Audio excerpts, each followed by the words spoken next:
Ali says, I live in Qatar and my grandmother lives in Indonesia. She has stopped praying because she says that it is too much of a burden. She has Alzheimer and has to be given treatment regularly.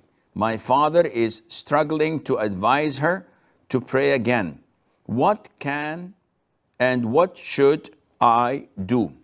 Well, first of all, Ali, we have to look at your grandmother, not physically, but look at her case. When you say that she has Alzheimer, Alzheimer is not the same level. So if she's in her early stages where she can think, she is labeled and classified as sane. She knows the times of the day and night. She knows those whom she talked to, and her decision-making process is not hindered. In this case, it is mandatory upon her to pray. Claiming that it is burdenous, it is a burden to her and it is difficult is not a legitimate excuse. We have to advise her, we have to remind her of Allah Azza wa Jal. If it is difficult for her to stand up, Alhamdulillah, Hadith Umran ibn al-Husayn, the Prophet tells us, alayhi salam, if you are unable to stand up, then pray sitting down. If she's unable to sit down, Alhamdulillah, she may pray lying down on her side. Whatever it is, she has to pray on time.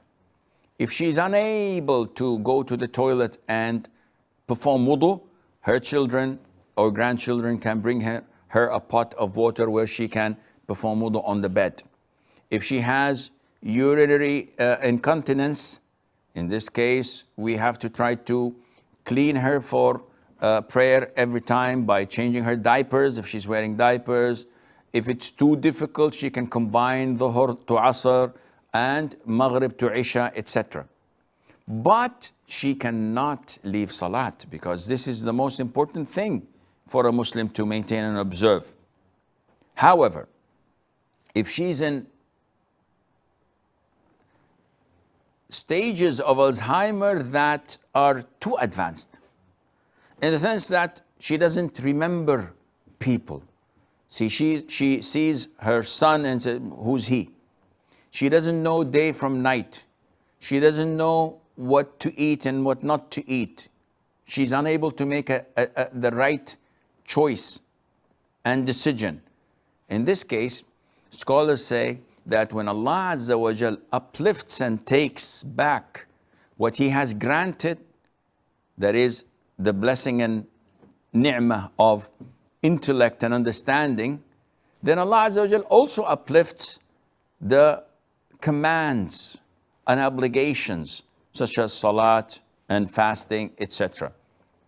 The Prophet said, alayhi wasallam, said in an authentic hadith, the pen is uplifted, meaning that the angels would not hold people accountable and register their sins in three cases. One, the pen is uplifted from a child until reaches the age of puberty, the sleeping person until he wakes up, and the insane until he regains consciousness and sanity. Therefore, if your grandmother has reached that level, then alhamdulillah, Allah does not oblige her to pray and you can leave her alone.